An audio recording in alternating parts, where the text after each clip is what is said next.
let's forge ahead, shall we? So I wanted there to be some sort of interesting challenge in exploration. I wanted the tower to have an exploration phase to it. If you want to look at the three pillars of role playing, I didn't want it to. I knew that there was going to be a combat involved. I thought there should be some sort of guardian that Arathor Killraven left behind, and it seems smart that he would have sort of safeguarded his place. But I wanted there to be some sort of challenge rather than just sort of the alternative, which I did consider, I did ponder, was the place is completely deserted, lights are out, it's been looks like it's been ransacked or maybe burned to the ground. You get there and there's just sort of this burnt out teleportation circle, and then we get to the, well, okay, we'll have to take a different way to get there. I thought about that. I decided not to do that. And I think it's sort of like a 50-50. Like, okay, it's fine that I did. It's fine that like, it would have been fine either way. I'm happy with how it turned out. I think if I wanted to jam a different set of encounters in last night, I could have done that. By just having the place be like scorched to the ground. Okay, it looks like it's been imploded from the inside. Oh, wow. All right. That's a big move. But it felt like I was shortchanging the players and really like taking too many shortcuts by doing that. Right? That's where I felt like maybe I was injecting too much narrative control and taking some of the player discovery aspects out of their hands. Right? Players are okay with you leaving kind of strong arm narrative structures in place. Like, they're okay with you feeding them one kind of, what am I trying to say? You may not have a lot of different choices prepared for your players. You may have a pretty strong idea of the plot line that you want to follow, especially when you get to the end of an adventure arc like this, where you're really collapsing all the options down and trying to resolve and tie off as many different arching loose ends as possible. You may not feel like you have a lot of different paths that you can let them explore. Players will be okay with following that one path that you laid out for them, as long as they feel like they're discovering or kind of feeling their way along it, right? Even if that choice might actually be a false choice, as long as they feel like they have some agency over, am I going to... is everybody with me in the chat? Is everything cool? I know we lost some viewers, but it's all good. It's just quiet out. It's quiet out there. You make me nervous. As long as they feel like they have some say in shaping how this goes or controlling how the flow of this goes. So they're okay with like, okay, well, Ailorad's Tower is the logical place to go, I guess, because we don't know of any other place to go. And then they get there, but then they feel like they have some control over, like, well, we want to explore the tower. We're going to go in. We're going to take matters into our own hands, and we're going to decide how we're going to penetrate this place. Then, even though I literally only had basically like 2 rooms, right? 3 rooms. There was the roof, there was the dining hall, and then there was that open staircase in the center. Everything else I sort of hand waved, even though that was sort of at the end of the session anyhow. So even though I only had a couple rooms, they had room to explore, and they had a role-playing encounter that allowed them to ask and get questions answered, even if it wasn't necessarily in a straightforward, I'm going to hand you the plot kind of way, right? So, so that's one of the reasons that I injected that whole encounter with Ailorad's ghost, or whatever you want to call him. Like, he's sort of a ghost, but he's not really a ghost. He's sort of this soul trapped outside of time or in between time. He's out of sync with the universe. I thought that was a great change of pace. If we look at the previous session was straight up a big combat, right?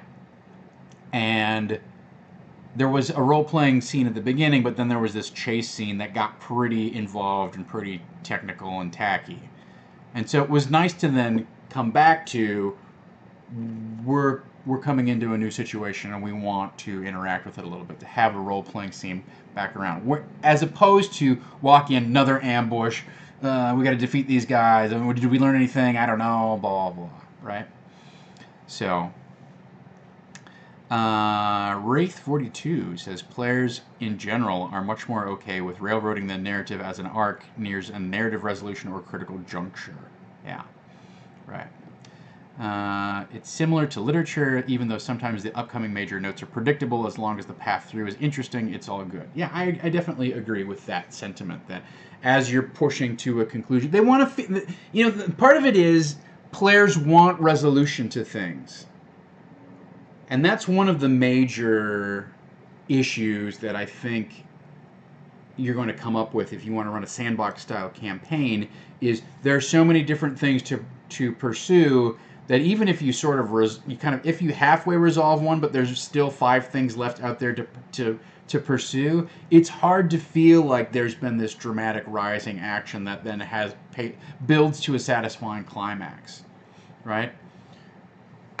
Hang on, I gotta take a call from my movers. This is Tom.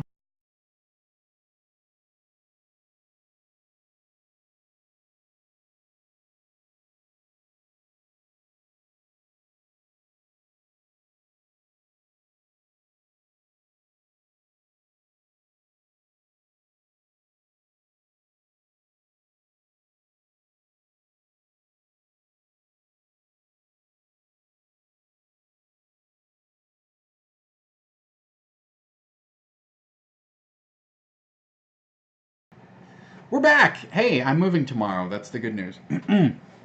Is it good news? It is good news.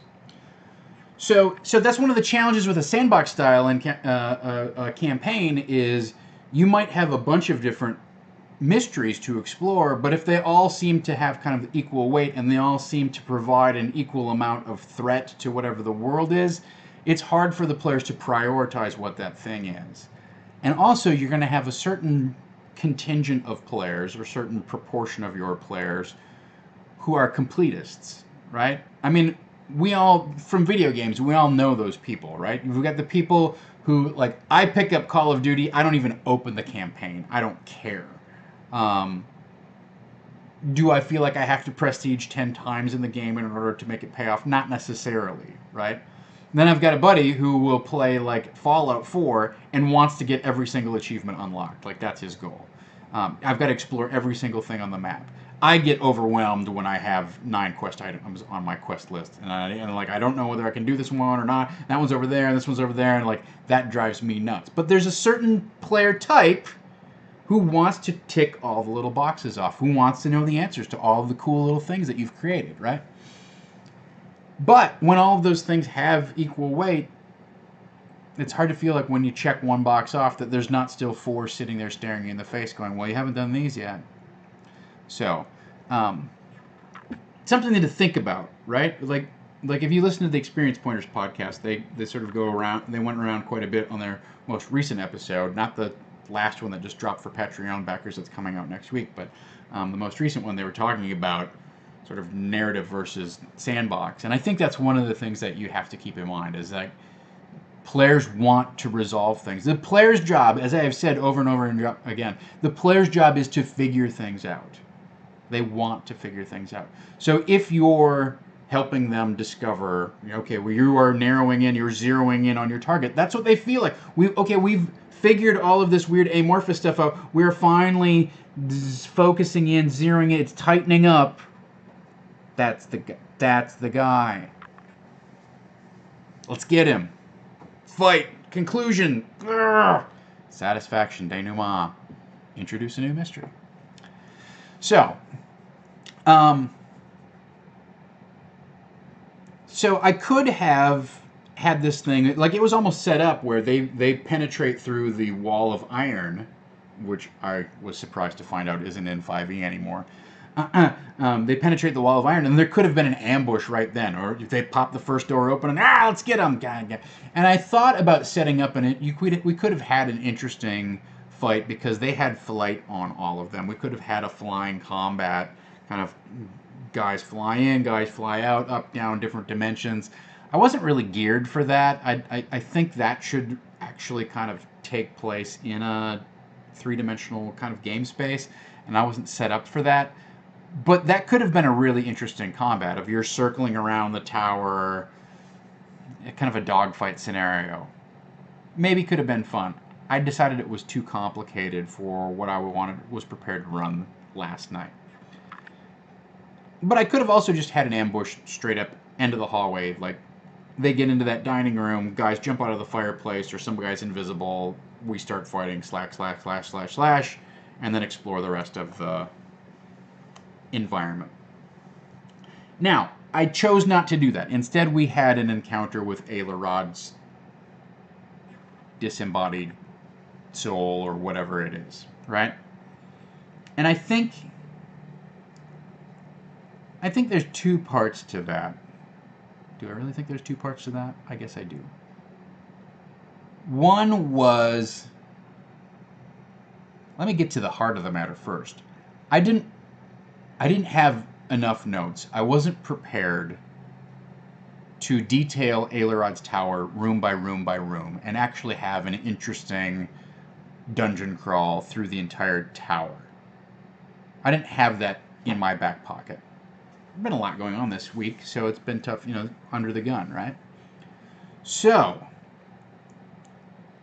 rather than having a bunch of plot elements that are revealed through their exploration and interaction with either elements of the structure, features of the various rooms, or inhabitants of the various rooms, I had kind of the master knowledge kind of key right there as a role-playing encounter. Now, he doesn't have complete knowledge over everything that's happening, but he was a friendly betrayer, if you want to call it that. He was an inside agent who could explain what was going on. And then also it turned into this wonderful two-pronged kind of encounter where it was this delightful role-playing encounter. I certainly had fun role-playing him. I thought that was a fun character. I wish I actually had like a physical pipe to have him draw on and blow his smoke rings and stuff like that. But secondly, it also turned into something that chat unlocked but was necessary, which was this moment of respite. Like, they needed to actually have kind of a short rest or whatever, and that's what that encounter provided, while simultaneously having a role-playing encounter. It also, I thought, made the players feel like, okay, the world isn't totally against them. This isn't all on their shoulders. And it provided a great opportunity to have kind of a party bonding moment, right?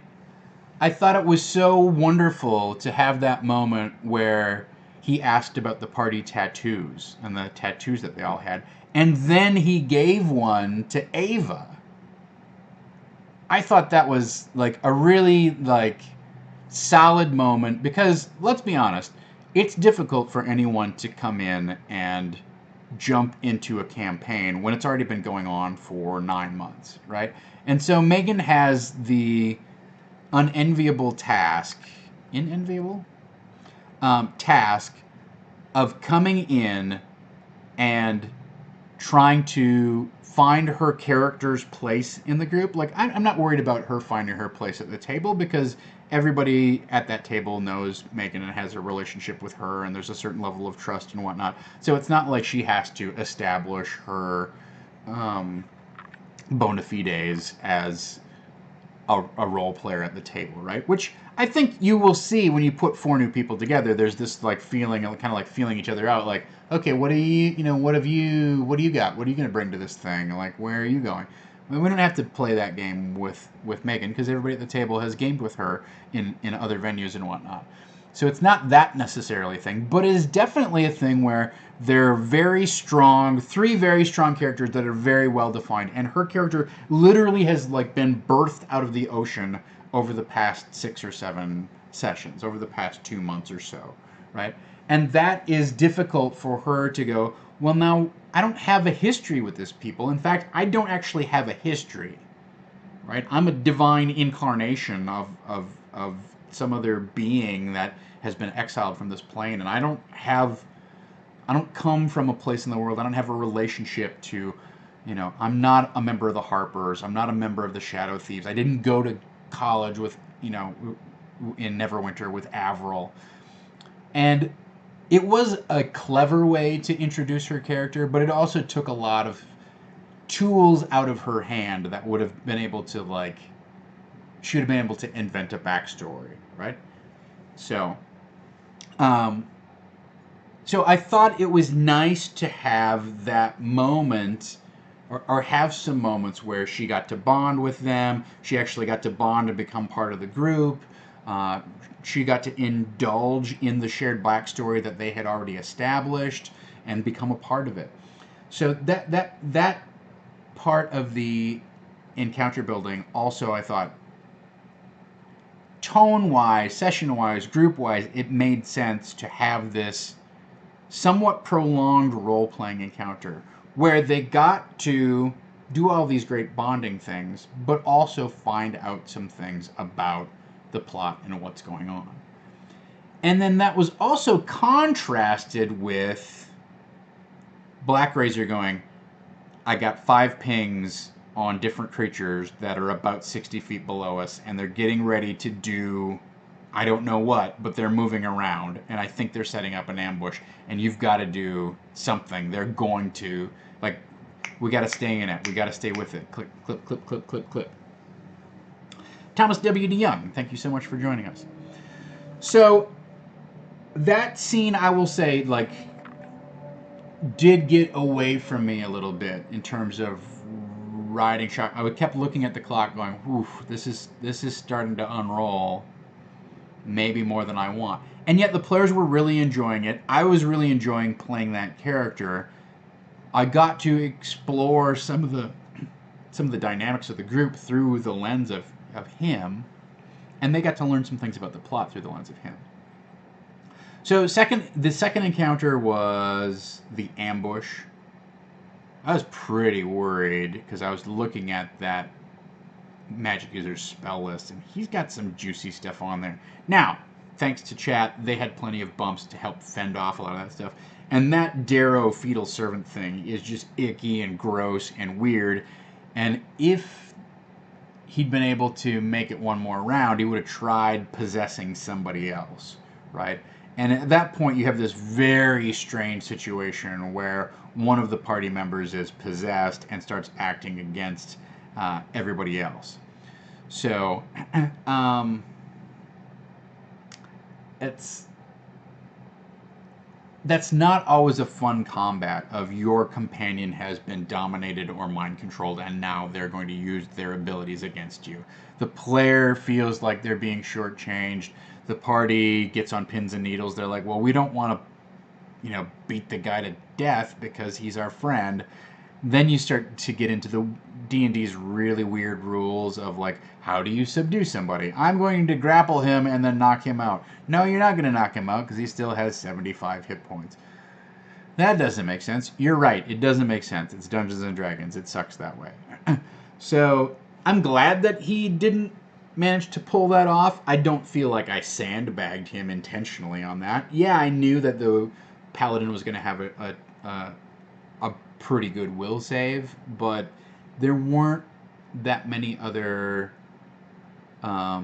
targets available. And also, I think it's okay for your villains sometimes to either be overconfident or to see a nemesis, and that's how I felt like this creature really saw the Paladin, is like, that's my nemesis, and if I can take this thing over, I'm going to try. Because if I can take it over, it's going to be so juicy. Think of the things that I can do, that I can make this Paladin do that will be absolutely against his ethos or whatever. So Um, I thought it was. I thought it was going to be a tough combat. It did kind of finally pull around. I don't think it. I don't think it became it. Once they wiped out those spine devils, it was a little easier, right? Um, a magic user solo is a just a bad monster. Don't ever. Um, magic users really are designed to be ranged artillery, and once they get out of that mode of being ranged artillery, if you can toe to toe with those guys, they're generally dead in 2 rounds. Just keep that in mind. That is what ended up happening once they closed with the guy, and that's fine. Like, I didn't want the combat to go. It went about 4 rounds, and that was about the right amount of time for that combat. Didn't need to go longer. So that was all right. Then it was just we were really pushing it for time. We were already over time at that point, but I did want to get to. Okay, we had this sort of little montage scene of you scout the rest of the building, you find this lead-lined vault. It clearly had this thing in it, but we had this sort of like little cherry dessert, cherry on the top of the whipped cream to round out the entire night, and that was Ava invoking her own god to ask the 3 yes/no questions, right? And that was just a delightful role-playing scene where I got to role-play her character, she got to role-play her character back at me even harder. It turned into this really fun mirroring exercise of let's team up and be the kind of naive, giggly-ish, sort of optimistic kind of character that then plays back against into the other characters at the table. It was not something that I expected to happen. It was a thing that happened in the moment. I didn't know whether anybody was going to invoke it or not, but they did, and that was wonderful. I did also enjoy the flashback scene that they had to do the arrow, shoot the divine arrow, even though it didn't really pan out. That was fine. I don't want those scenes to lean too much on stuff that's already been established. I don't want it to be continually to be a callback to Master Tommen, but it was fun the way it was. But I especially enjoyed the I know a god thing where she manifests her own, another version of herself. That was charming and delightful. I really had a fun time playing that scene back and forth with Megan. That was super fun. And then we had this dramatic moment of okay, I hope he's vain enough. I hope he's vain enough. What does that mean? Searching through the tower, and then she finds the mirror and scrawls on it in her own blood, and it says a word, and it shatters, and then she walks through it, right? So that's going to take us into the Palace of Mirrors. I think the Palace of Mirrors is going to be interesting. I think they'll be able to do some scrying. The way I see the Palace of Mirrors is that it is a confluence of views into parallel universes, into the mirror universes, right? So you can see anything that's happened in the past and all of its alternate repercussions, and you can see anything that's happening right now and all of its possible repercussions, and get info, and then probably you'll be able to unlock some way to travel there or whatever. But I've got some fun stuff in store. I'm not going to spoil too much of it in terms of kind of who is the guardian or the curator of this thing, what they want in terms of payment.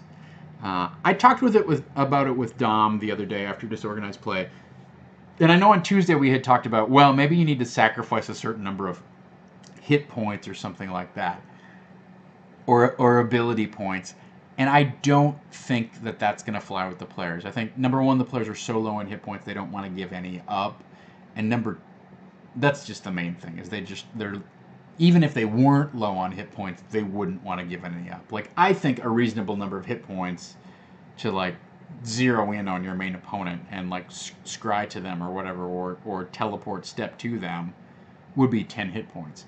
But any player is going to go, I am never giving up 10 permanent hit points. That's ridiculous. Until they get to 13th, 14th, 15th level or something like that.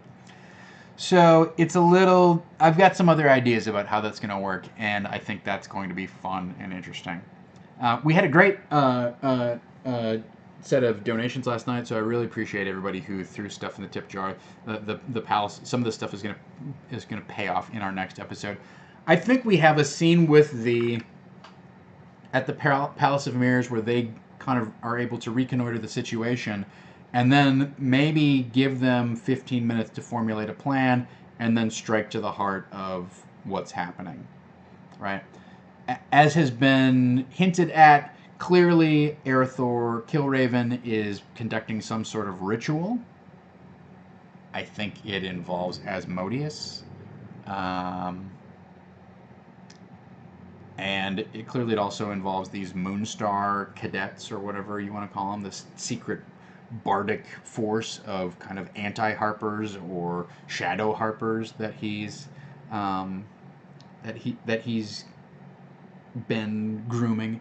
So that's got to be involved, and I think it also just has to be a big epic finale. Like, we need some sort of like big blow 'em up for next week, high stakes, epic combat, some sort of fantastical element that makes the combat otherworldly, right? I wanted to say extraordinary, but that just doesn't. It's not. It hasn't enough specifics to it. I want the combat to feel epic and otherworldly. And then we kind of can return back to Earth and have one more mundane kind of fun goof off episode with the Master Tommen's camping trip type of thing, right? So yeah, Wraith42 has a suggestion about paying the price in the Palace of Mirrors, tweaking the drain rules where you instead lower their maximum hit points like some undead do, but they recover at a slower rate is a solid compromise that still feels like they're giving up life force. Yeah, I'm a fan of this line of thought in general. Here's the issue: is that we know that they're going into the big boss fight, and I think, from what I could tell, they need all of the hit points that they can get their hands on. In fact, I suspect that we'll need to have some sort of mechanism by which they might be able to recover spell slots, because we've been pushing them pretty relentlessly, fight after fight. So they went from... They went to investigate Fyrus Wintersteel. They got a short rest out of that as a hand wave unlockable from chat. They went up to the college, confronted Ravendare, had that whole fight. Then they went from there into the Tower of Ailerod and had that whole fight. So that's 2 back-to-back combats with no rest and not much in the way of healing spells or potions. So I think I'm not so worried about their hit points, because I think hit points, there's always a variety of ways that you can gain hit points back. I'm very worried about kind of rechargeable abilities, and especially spell slots for Ava, because she's down to like 1, and also for Grayson, who I think is basically out at this point and has no more. Yeah, it could drain hit dice. That could be bad too. I honestly, like, I have a solid idea for how this is going to play out. I'm just not, I don't want to tip my hand on that. I think it's going to be fun for you guys to explore, and I think the players are going to be like, oh, whoa. So I have a pretty solid idea on what the price is of trying to scry people or events inside the Palace of Mirrors, like what the demand for that is going to be. But I'm gonna hip pocket that one until we actually play on Wednesday, because I want you all to discover it with me. I think it's gonna be fun and interesting and revelatory. So I appreciate the suggestions, however. So in terms of cleanup, the plot elements that are due, we did have a few things that got unlocked last night. There needs to be a betrayal. In my mind, the Dying Breath was sort of combined with the Ailerod encounter. So not only did the wizard with his dying breath kind of say, okay, well, you'll never stop the plans, and the way is shut and all that kind of stuff, but also Ailerod gave some tips about what's happening. I think they're going to they're basically going to be able to survey through the Palace of Mirrors. They're going to be able to scry exactly what is in fact going on. So they will get a crystal clear idea here next session in the climactic episode of exactly what's happening in this ritual, and then they can decide how they want to disrupt it, end it, adjust to it, etc. But that sort of the pause that refreshes and the dying breath thing got combined into a lot of that got combined into that Ailerod encounter. They're under the effects of a hero's feast, which is nice. So that was fun. There needs to be a betrayal that got unlocked last night. I think that's probably going to tie in with Xanathar and Gingy, right? I thought we touched on this on Tuesday. Knowing Gingy, he's going to find a way, even though the party has sort of dicked him over, he's going to find a way to use the knowledge that he has to make sure that Xanathar doesn't completely wipe him out or torture him to death or whatever. And Xanathar doesn't have a lot of reasons not to do that. You know, Xanathar's not going to be very happy about the fact that he's dealing these other poisons on the side, and he's been holding out on this knowledge, and he knows more about this plot that Xanathar clearly cares about, right? That affects things that Xanathar cares about.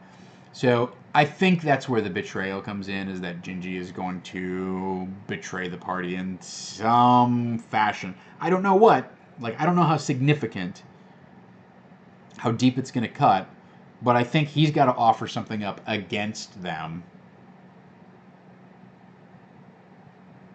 in order to save his own skin. So those are the major things that I see do. We can talk about those in more depth on Tuesday when I'll be moved into my new apartment. Hey, if anybody in chat has a general kind of a role-playing question, something going on in their game, something going on in this game that they're curious about, you know, D&D, RPGs in general. I didn't get, while we're kind of waiting for a chat to kind of kick in some of those things, because I like to have a little open Q&A here with our last 10 minutes or so.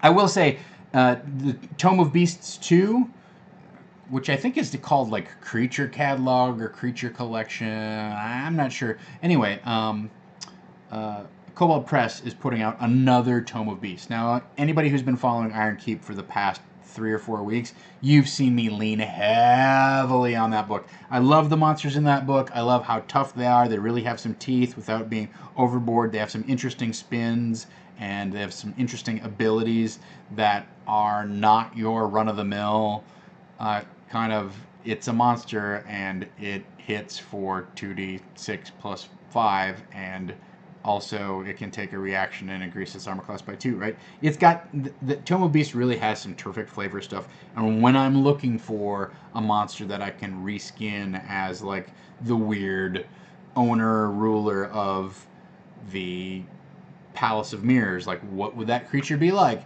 I flip through that book and I look for inspiration. Well, there's a new sequel to it that's being currently kickstarted. I think they're funded. I backed it on day one. Go out there and check that out. It's by Kobold Press, and they didn't call it Tome of Beasts 2. They called it something else. But for me as a DM, that's like, got to get my hands on it. Let's do it. I'm very excited about it. And I find that book an invaluable resource. You know, I was a little bit flustered last night because I printed off a set of notes that I had for various things that were going to happen and whatnot, and then I left it on the printer and walked out the door. So it's been a crazy week here. Ugh. All right. So, barring any other questions, I don't know that I've got a lot to throw out here, but Addicted Decoy and Thriven both have things that I'll tackle here briefly in the 10 minutes that we have left. I'll go a little bit over since I started a little bit late. I can't go super over because I've got a lot of work ahead of me here tonight and tomorrow morning. Addicted Decoy says, how would you introduce someone into D&D? What would you recommend if somebody wants to DM for the first time? Those are two really big questions. I think, honestly, both of those things are sort of like two sides of the same coin. So, number one, use pre-gens. The classic pitfall is, let's roll up characters. No, do not roll up characters. Don't roll up characters. There is no better way to confuse, confound, and frustrate a new player than to sit down with them with the book and go, oh, okay, what do you want to play? And then walk them step by step through what constitution and wisdom and charisma. They don't need to know that. Like, get them playing. It's about playing. Introducing somebody to Dungeons and Dragons. That D&D is not about character creation. It's about what you do with your character. So don't. I know it's a place where we all naturally start, and it's also the first thing in the book. You open up. Here's how you make a character. No. Get them a pregen in their hand. Get a collection of 8 pregens for your 4 players, and go. What do you want to play? There's a warlock. Honestly, I wouldn't put a warlock in the mix, but that's me. There's a barbarian. There's a cleric. There's a rogue. There's a sorcerer, etc. Like, I would cover all of the types fairly adequately. Feel free to file off the names and numbers. I would let them pick what they want, and then I'd let them customize that character. Okay, what's one cool thing that your character can do, or what's one cool ability or trait that they might have?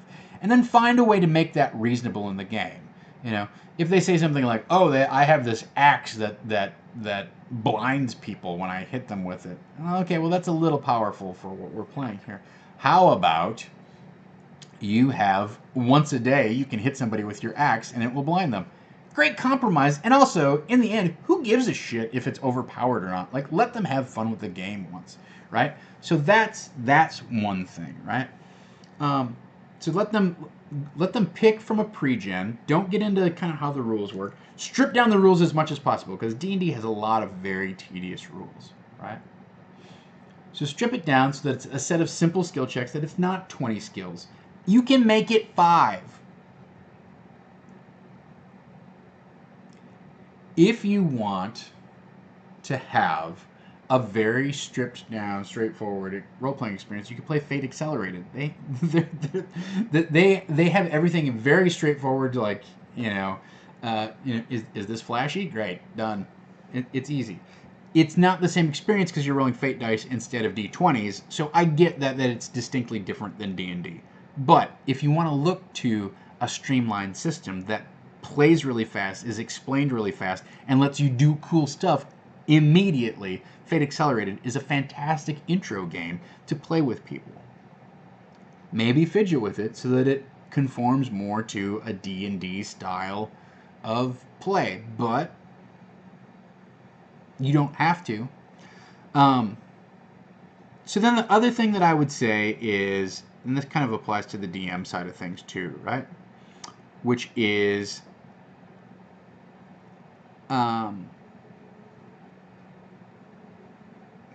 hang on a minute here. It's my parents calling.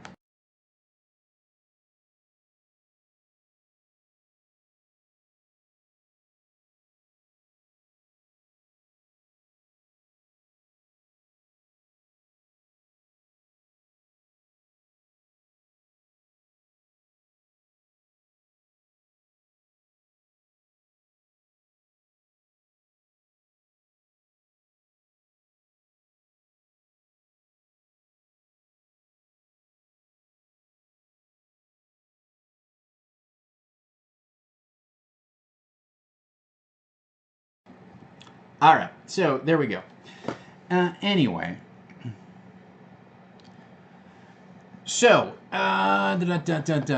so the other thing I would say is run a very simple. If whether you're going to DM or whether you're going to play, run a very simple campaign, or not a campaign, very simple adventure, very clear goal, 5-room dungeon, right? Try to hit the major points of something that has a role-playing encounter, something that has like exploration, have a trap or a puzzle that's involved, have a climactic combat.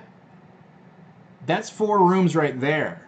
Okay. The other thing that I would say is have some sort of element that adds kind of your flavor to the of your style of play, that introduces them to your style of play. Now, for me, that's like, I'm going to introduce something that breaks the rules, right? So when I do this, I have a thing where a fortune teller shows up and has a prophecy, and people draw cards, and depending upon what card they draw, then they get a little bonus to some sort of like combat ability or a little thing that they can invoke once or whatever it is.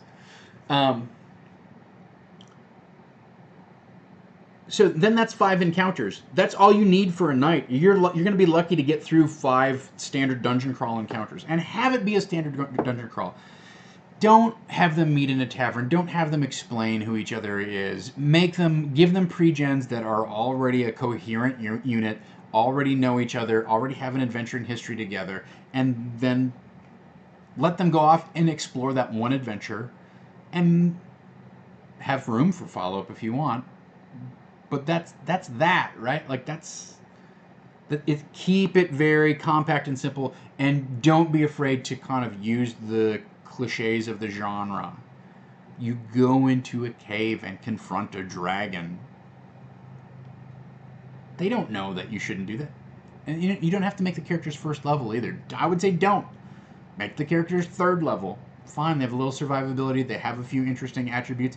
It doesn't matter that they didn't start at 1st level. You can do that next time. You can do it the time after. You can do it once they're hooked on the play experience. Because you don't...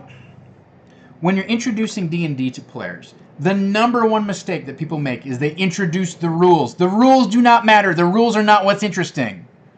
The play experience, the back and forth, the ability to use these weird dice, to commit heroic deeds, to create a joint shared memory together, to tell a story together. That's what players walk away with, and that's what they come back to. They don't care about attacks of opportunity. It's nice to find a +1 sword. It's awesome to find a sword that is graven with dwarven ruins and bursts into flame once per day. So that's my little advice on introducing your players, is make sure that they have an interesting experience and lay the table filled with potential of things for them to pick up and pluck, and and how does that work, and and then you know what, I push the statue's eye and all of a sudden the wall slides back. That's amazing. It might be the most cliche thing in the world where you pull the book and the bookcase slides away, but the players, they want to indulge in that. They've never been through that before. They're new players. So that's I could say a lot more, and honestly, I have basically like a 5-room dungeon written up that I have run before, that I use occasionally to introduce people to D&D, and I feel like I need to somehow, somewhere, put it out into the world, either on Drive-Thru or DM's Guild or something like that, as, this is my starter box, this is what I recommend.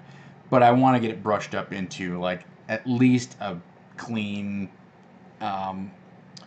easy to read kind of product. I also would suggest taking a look at the character sheets and trying to strip out as much garbage as you can, because the character sheets are written to be a catch-all from level 1 through level 20, and they're also written to fit any kind of character. So by default, whether you cast spells or not, you get a 3rd page that has a bunch of spell casting stuff on it. New players are confused by that stuff. They don't want to know what their acrobatics check is if they're a tank fighter that doesn't have any ranks in acrobatics. That doesn't matter to them. It's an edge case that only confuses them when they look at like, oh, I can do acrobatics? No, you can't actually. Not really well. You're actually bad at that. But it's here on my sheet. Yeah, that's because the thief is really good at acrobatics. Okay, why show that to them?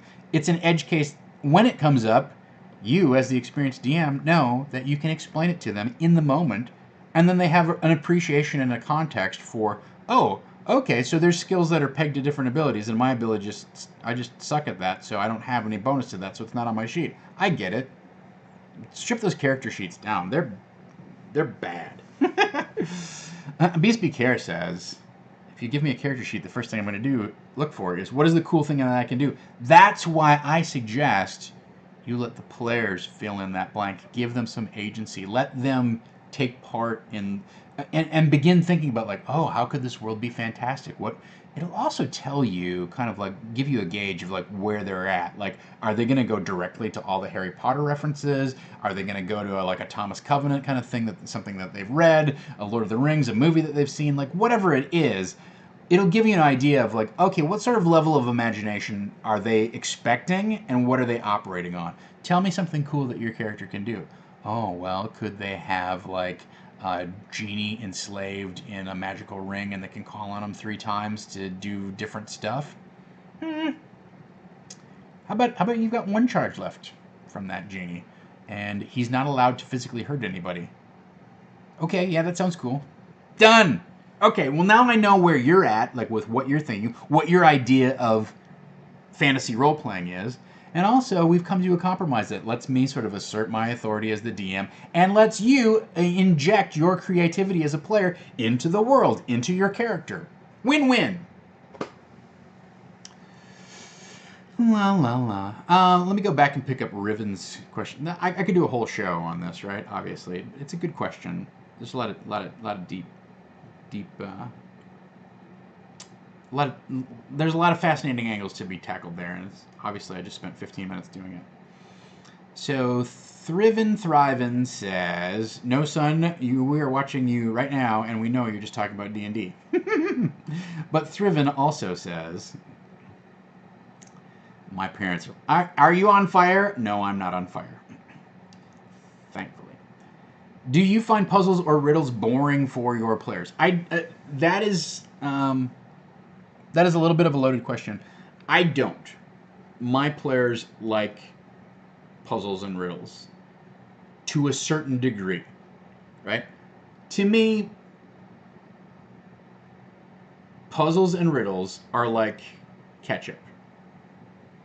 If I'm going to eat a hot dog, I want some ketchup on it. But I don't want too much ketchup because then it just becomes slippery and gross and all I taste is the ketchup.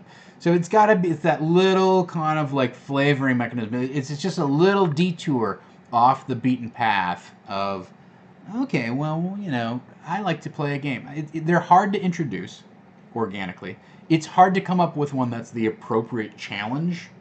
That's not too obvious or too difficult. It's very easy to make a riddle that's, assuming that you discount the ones that are obvious, that everybody has, like, walks on 4 legs in the morning and 2 legs at noon, 3 legs at night.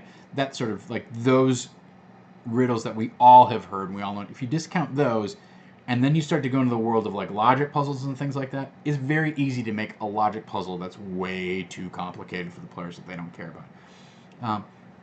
Sometimes I will reskin riddles that are meant for the modern world and kind of recast them as a fantasy, in a fantasy genre or trope. Other than that, so I think it's fine-tuning the difficulty is tricky, and then just not overusing them, giving them a reason to exist, why the players are encountering this. The third part of attacking riddles and puzzles is making sure that you as the DM have an idea of clues that you can give that will help lead them to, or recontextualize the puzzle, or lead them to think about the puzzle and a possible solution in a different way that doesn't immediately give it away and is too obvious and hits them over the head. Now, I've played in a number of events with Nazcrag, which is very heavy on riddles and puzzles, and the thing that we always try to do with Nazcrag is to give, like, here's a 5-minute clue that's somewhat of a hint. Here's a 10-minute clue that gives them some more direction on where to go, and then at 15 minutes we just give them, like, here's the answer. This should not... some random NPC clueback goes, well, gee, I don't know. If you put the sodium together with the dioxide, it turns into table salt, and you should be able to melt the ice with that. Oh, yeah. And then everybody's mad because they didn't think about it, right? So having that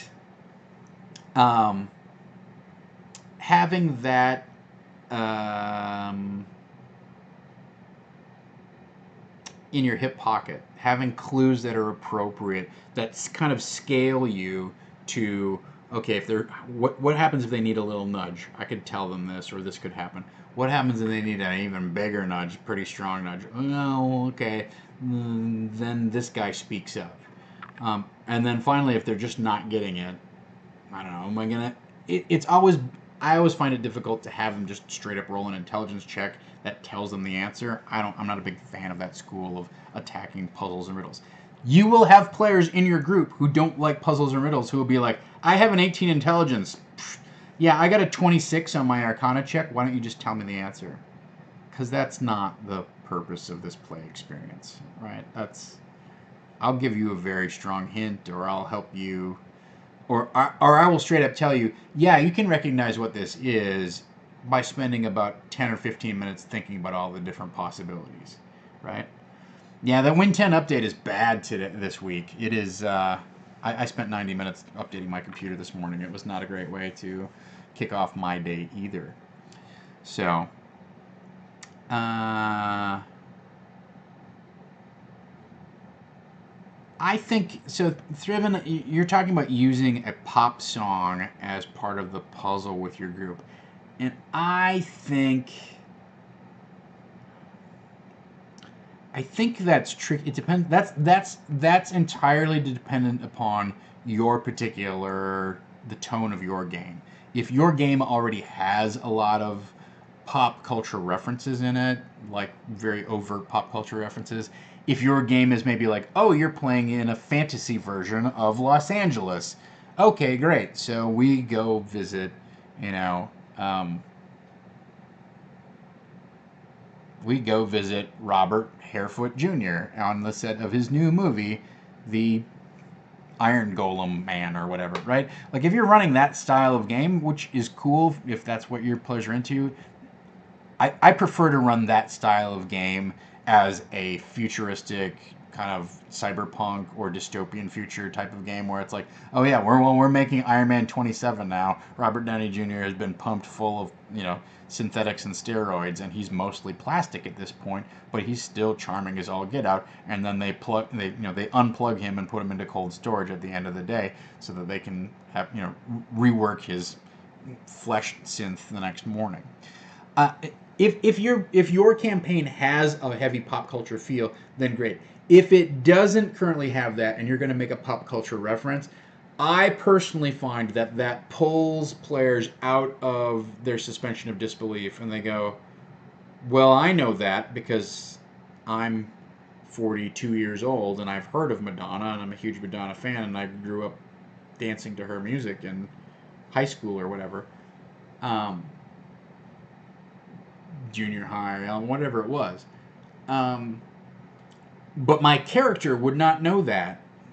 Then all of a sudden you're like slapping them in the face in that by deliberately crossing over that line from the fiction of the world into the metafiction of you the player, you know this, you have to do this.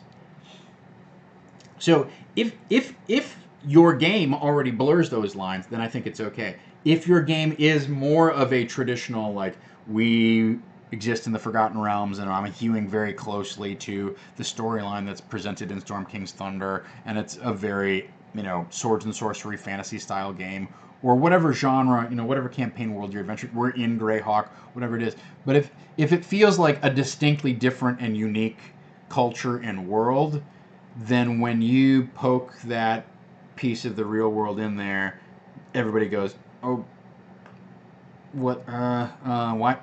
Okay, well, I know that. It's not much of a challenge. It's not a hard puzzle to solve because I live in this world. But also, why is this world in... It's not always two great tastes that go great together.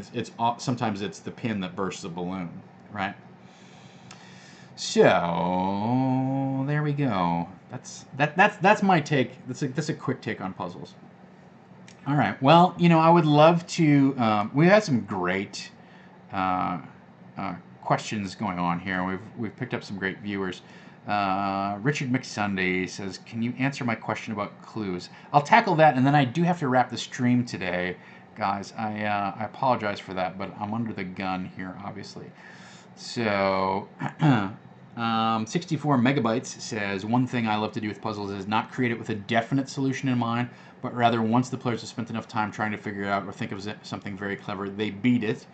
That is certainly a time-honored tradition. I like to do that. It's tricky as long... You want to make sure that your players don't catch on that you don't know what the answer is, right? That's the hard part. Is if the players have an inkling, like, I don't know, does it just, like, we just have to keep dicking with this thing until it's 320 and then we figure it out? Like, it requires a certain poker face. It requires a certain deftness in your response and your ability to build consistently on details that you've established. You can do it. I do it all the time. But that's one of those improvisational GM tricks that you have to be practiced at in order to pull off. Because otherwise the players just go, oh, well, why is it always the third thing that we do? Okay, I'm going to try to throw a flask of water at the wall. Then I'm going to try and light the wall on fire. And finally, I'm going to use my flask of acid and mix it with some mud and put a paste on the wall. And then that'll dissolve it. Okay? Can we just move on? Because it's just the third thing. So it's a great improvisational technique, and it allows the players to overcome a challenge in a way that they find satisfying without you having to, like, lead them around by the nose of this is how it works. But it works much better for puzzles than it does necessarily for riddles. It certainly does not work for riddles. It does work for puzzles where it's like, okay, how do we activate this portal? How do we disarm this trap? But you have to be able to respond readily, easily, and quickly with, okay, you try that, it doesn't work, but you hear a slight squeaking coming from a panel behind the wall, it sounds like. When you rotate that thing, you hear something behind the wall actually rotate as you rotate it. Oh, okay, well, we're going to go hit the wall with a hammer. Okay, great. You shatter away a piece of the wall, and you see a set of cogs that are all interconnected. You have to be able to have that sort of finesse with your ability to respond, reincorporate, and then reflect back at them what the actions that they've taken. So Richard McSunday says, could you talk about clues for an investigative quest like a murder mystery or conspiracy terrorist events in a campaign? Yeah. So we've been playing through this whole thing. So I feel like this whole thing has been a lesson in kind of really what doesn't work. Largely, I think this has been, in terms of an adventure that's a mystery investigation style adventure. We talked about this on Tuesday.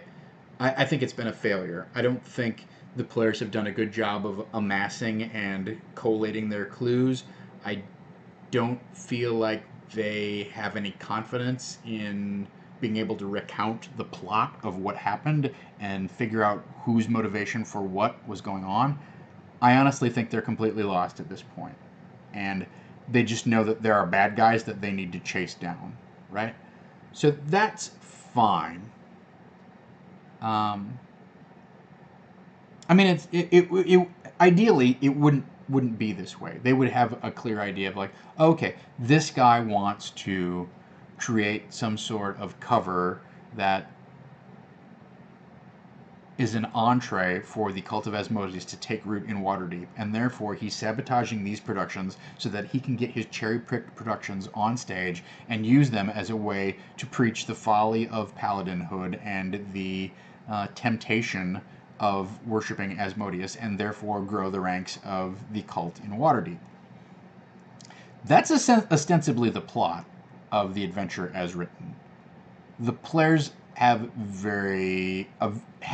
that level of understanding, but I don't think they know who is involved. I don't think they could very easily pin down, like, what steps were taken in order to further this plot. They certainly have no idea, like, okay, well, who hired the poisoner and who actually put the poison in there and that sort of stuff, right? So, I would say, what have I learned from this experience? What I consider an understandable but major fault of this adventure is that there are parallel acts that are happening that are unrelated. So there was a riot that was instigated and there was a poisoning that was instigated. But the people who did the poisoning hired one whole set of people and had their own motivations. The people who did the rioting had one set of motivations and hired their own people to do it. And these two people didn't actually know anything about each other. Never the twain shall meet until you get to the final end and you realize they're both involved in the cult of Asmodeus. That confused me, which is bad, and it confused the players, which is also bad, right? So I understand why they did it, because they didn't want it to just be a straight line like, okay, go to this person, go to this person, go to this person. But I think players want a funnel, right? They want to take a bunch of different.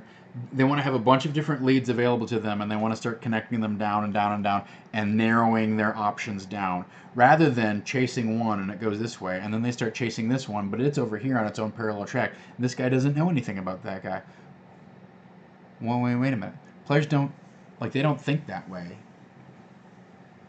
It may be less realistic, like, oh, well, that's the way that it happened.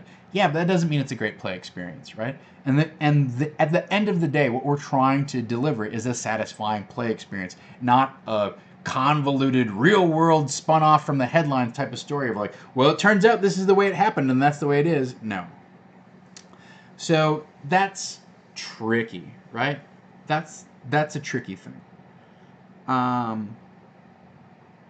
So I would say have a single mystery. Maybe have some people who are involved. I think the one big tip that I would give is have people who are involved who don't want to be involved, or who have a bigger reason to give up pieces of the plot than they might otherwise stand for, right? And what I mean by that is have people who are willing to be traitors and informants who can be flipped. Because that is actually interesting, where they provide some resistance, but then when it comes right down to it, whether you beat them in combat or you beat them with an intimidation check or you bribe them or whatever it is, they go, you know what, I don't actually like this guy that much. If you can keep my name out of the paper, I will tell you where you can go and track down the dude who's actually behind this. But you didn't hear it from me. I need your assurance that my name's not going to, because if it does, I'm going to create trouble for you. Well, now that's compelling. Like, you're trading information. The players are exerting their power, and in return, they're getting information, right? And that's, honestly, like, as I've said several times, that's the fundamental play experience of Dungeons & Dragons, is the players do take an action, and then they get information in response, which they can then analyze, incorporate, mull over, and then act on again, right? And then they get more information in response. So I would say in a mystery, with mystery clues and things like that, be careful of your red herrings. Don't include as many as you think. It doesn't have to be an A plus B plus C equals D type of thing, but you can have people who are involved for complicated reasons, not just because they're the lackey to the big bad guy, but because maybe one guy's being blackmailed. Oh, hey, I got to tell you. All right, listen, I did go and cover for this guy down at the bar, and I said that he was there, and I spread it around a little bit. I know he wasn't, but you know what? He knows about my mistress. Okay, oh, well, now that makes... The players... Not only there's a justification for what's going on, but what the sleight of hand was, what the misdirection was, but now they have something over that guy. Okay, well, now we know about your mistress, too. And we can exert power on that thing. Also, it makes the whole plot, like, far richer and more interesting than just that straight line of somebody hired somebody to poison a dude and then the guy dies, right? So think about people who are complicit. Why would they be complicit beyond, like, what did they get? The most boring answer is money or greed. And I would say don't lean on those particularly heavy, because that means those characters immediately become very uninteresting. Number one, you got paid 50 gold pieces. Who paid you 50 gold pieces? Then number two, they also become very easily manipulated by the players in terms of, why don't we pay you 75 and you'll tell us who the thing is? And while swinging your gold around is a way for players to exert their agency, to exert their influence in the world, it's also like the least interesting way for them to exert their influence in the world. It's far better for them to make a persuasion check or an intimidation check. That's more fulfilling, in my view, as a player, than going, all right, I tell you what, I'm going to give you 100 gold pieces, just go away and forget about this. Now, as a DM, I might say, okay, that gives you advantage on your persuasion check. You still have to make your persuasion check. So those things can be enhanced. So I would say give the people who are complicit, give them interesting reasons to be complicit. The other thing that I would say is we've had two different sides of the coin in terms of actual handouts and clues, right? I'm a big fan of handouts. I think it's good to have handouts that also have different shades of the plot that are going on or of the larger world going around. Be careful with that. Like, I think if your job is to, let's say in this example, one of the things here, one of the clues that we had was the function of that clue was to finger Ravender as sort of the prime suspect behind all of this weird cult activity that's going on the theaters throughout Waterdeep, right? We had the handout that its job was to finger that guy. I wrote a bunch of flavor text around it and a bunch of other information around it, and I actually took some other information from, like, you know, Living Greyhawk and Living Forgotten Realms and whatnot, and incorporated it in there. And what that did was there was too much; it confused the players. So you need to have sort of that sweet spot of there's information that makes it feel alive and interesting, but not so much that the players go, I can't even read this right now. It's 2 pages. Why do we have all this information? And I feel like kind of a jerk because I gave them that letter that explains a lot of stuff that's going on at the Bardic College with the Moonstar agents and Ravender's involvement and the potential murder of the guy who's investigating this stuff and whatnot. And Erythor, Killraven's, you know, sponsorship of this weird Shadow Harper kind of sect that he's creating. There's too much information in that thing. But every time that I come back to them and then they go, well, what is this all about? One of the NPCs goes, well, if you would have read that letter, like you saw it last night, where Talia was like, well, wasn't Erythor, wasn't he implicated in this letter that you guys found that I'm looking at right here? Yeah, we never read that.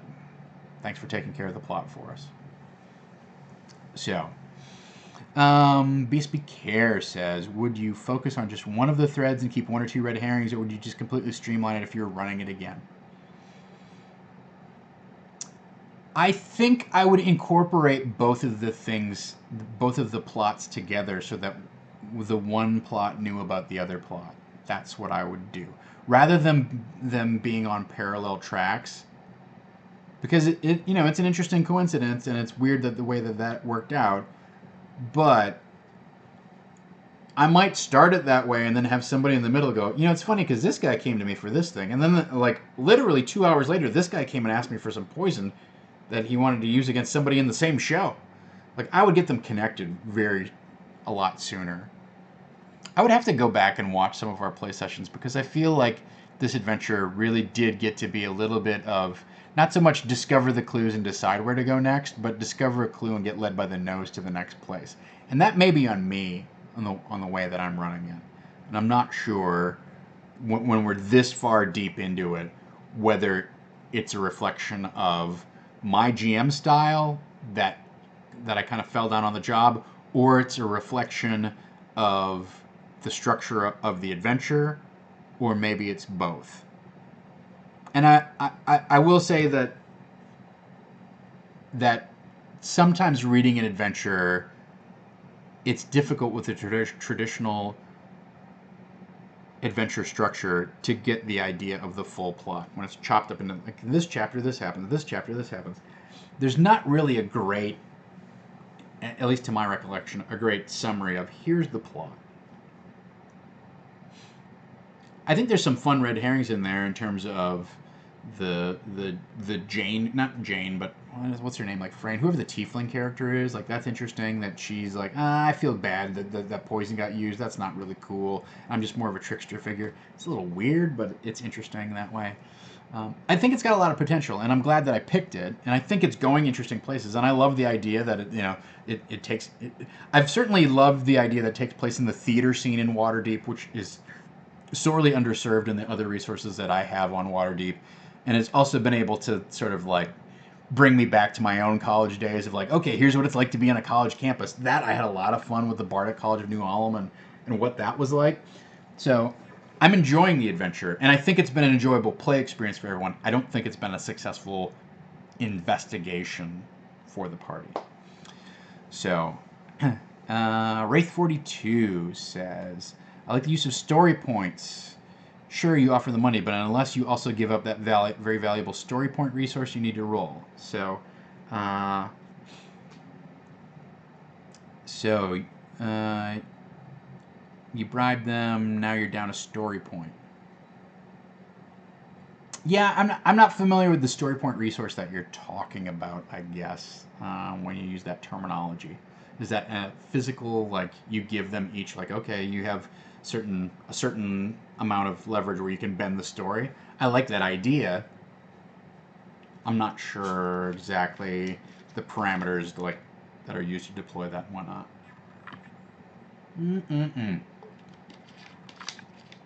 All right, so we had some. Yep, fate points aren't. I mean, it sounds similar to fate points, although fate points in Fate are used differently, right? Oh, there are games like Doctor Who, Star Trek Adventures. They give resources that let you bend the narrative. I see. Yeah. Yep. Fate points generally. They have somewhat of that same. Yeah, I guess the way that you're talking about using it, they have some of that same type of applicability, that same style of use. Yeah, I guess that's true. All right. So, much as I would love to, I'd love to hold forth, hold forth court here and continue to talk about like the style of adventure and how it's gone and whatnot. We're not going to talk about plot radar today. I think we will probably do a plot meat grinder on Tuesday. Hopefully, if I have enough stuff unpacked. I literally, like today, I was like, well, I'm going to pack all my 5e books because I know I'm definitely not going to use them before Wednesday. So everything's going into a box. I've unplugged my TV. That's where it's gotten to. So the computer is still in operation. But yeah, if you haven't checked out the new Dresden Files Accelerated, that is much more streamlined than the original Dresden Files RPG. It's not necessarily a complete reboot of the system, but it certainly is a update, gets you up to date with the current timeline of the books, and then also just introduces a bunch of new elements for Fate and for Dresden Files, specifically having to do with like magic and things like that make it a lot easier to wrangle and figure out than the original Dresden Files RPG did. If you'd like the original, like that's cool and whatnot. But yeah, get DFA. If you're a Dresden Files fan, definitely get DFA. I think you'll find it a lot more approachable and easier for your group to run. And also, it's just a gorgeous book, right? So those are the things. Yes, I'm moving at 10 a.m. tomorrow morning. So in 18 short hours from now, the movers will be at my front door, ready to load stuff in the truck. So I've got to go get a box for my television and whatnot. We had a really great session yesterday, and I think we have some good times ahead of us next week and the following week, and that'll lead us into the holidays. So thank you so much to everybody who made a contribution last night, and thanks to everybody who joined me today for the discussion. We had some great questions here at the end. I know I did kind of an extended. We had some rocky times at the start of the stream with my internet connection, but that all seems to be settled down. So I appreciate everyone's time, attention, suggestions, your questions and input. Whenever I talk through this stuff, it always helps me clarify, like, oh, where am I going with this? Like, how could that be more interesting? What could be a cool option for that? So I really do enjoy these sort of fireside chat type of moments that we have. And normally we would be in the studio. Hopefully we can keep doing that when I make my move. I'm going to move a little bit. Right now I'm literally 8 blocks away from the studio, so I can get in my car and be there in 5 minutes. It's amazing. And I'm moving a little bit further away. But I think we're going to try and stick with the two-headed monster of myself and Dom, or myself and a guest in the studio for these things going forward. It's just that Dom had some appointments today that he needed to take care of. And honestly, I've been so busy that it was easier for me to just throw stuff on top of the kitchen table and away we go. So thanks to Farquaad and the rest of our mods who keep the channel so friendly, clean, and accessible. We had great numbers today and some great discussion. I really appreciate all of you joining me in. Let's take a look at the calendar for the rest of the week. So tonight, if you're interested in more Dungeons & Dragons action, you can tune in for Crit Juice at 8 o'clock p.m. America's GM David Crennan is running Crit Juice with the boys. Tomorrow night at 8, we have episode 2 of our 3-part miniseries, Teenagers from Outer Space, with GM Mac Bove, an all-star cast of the ladies, Tracy King, Talene Guerra, Blythe Kala, and Meredith Placco. So tune in for that. On the weekends, you can catch us on the YouTubes. If you have not been watching Lords of Greyhaven, that is run by our very own Mr. Eric Reichert, who's a player in Ironkeep Chronicles. He's on episode 2 of that, so you can catch the first 2 episodes of that on, I believe, on YouTube. That's an interesting... The premise there is that there is a prison island where some of the prisoners have gotten too powerful, and so the party has been hired to travel to the island and take out these 4 different figures who have become leaders on the prison island, and things get interesting from there. So it's only 2 episodes, so it's easy to catch up on. Check that out. We also have a Patreon, which you can join up, and you get early access to Experience Pointers, which is a GM-focused podcast done by Gaurav Galati, Megan Caves, and Jordan Callerman. So you can tune in for that. Other than that, wow. So Black Bags is not going to be on Monday. I can't remember what is going to be on Monday. I don't want to get too far ahead of the calendar anyhow. But yeah, Lords of Greyhaven does get into some interesting philosophical territory. It keeps it's teetering on the balance of, we really want to be murder hobos versus, maybe we shouldn't inflict our horrible violent will upon these poor innocent people. So it is a fairly kind of, and not in a heavy or intellectual or convoluted way, but it is an exploration of, when do we want to apply the force that we have brought with us, and when do we want to give people the benefit of the doubt and actually parley and negotiate with them. So yeah, the Patreon stuff is all bad. It's not a great move on their part. It's not all bad, but we may be restructuring. I don't know. I'm not involved in the Patreon side of like those decisions, but all of my friends who have Patreons right now are not thrilled with the way that they've rolled out this new charge per pledge. And me as a backer, I have several projects that I back at like the $1 or $2 level because I want to show them some support, and I want to be one of 1,000 people who actually makes that guy money. But I don't want to be one of 1,000 people where they're making 35 cents. That Patreon's taking 35 cents off the back of each one of us. So it's a pretty weird thing. We can maybe go into that on Tuesday. I don't know. It'll all be sorted out. I'm sure it's being litigated on Twitter as we speak. So you can follow me. All my role-playing stuff is at Dungeon Bastard. Please follow us at Saving Throw Show on all of the social medias. And that's it. Hey, I hope you tune in for Crit Juice tonight. I hope you watch some Teenagers from Outer Space. Thank you so much for tuning into this show and supporting our channel. If nothing else, if you can't do anything else, just spread the word. Really, that's the number one thing. If you can tell a friend that you love Saving Throw and why, and have them tune in, and then they can start telling a friend, hey, that's how we grow our numbers, and that's what we're trying to do with the channel. Just spread the word of the good things that we're trying to do to expand and illuminate this wonderful role-playing hobby of ours. All right, thanks so much for tuning in, and until next time, let's dungeon! Oh, hitting it out of the park. 1 for 1. I mean, I know I'm back ever since Dom left off, but I'm batting 1,000, batting 1,000. We'll catch you on the flip side, everybody.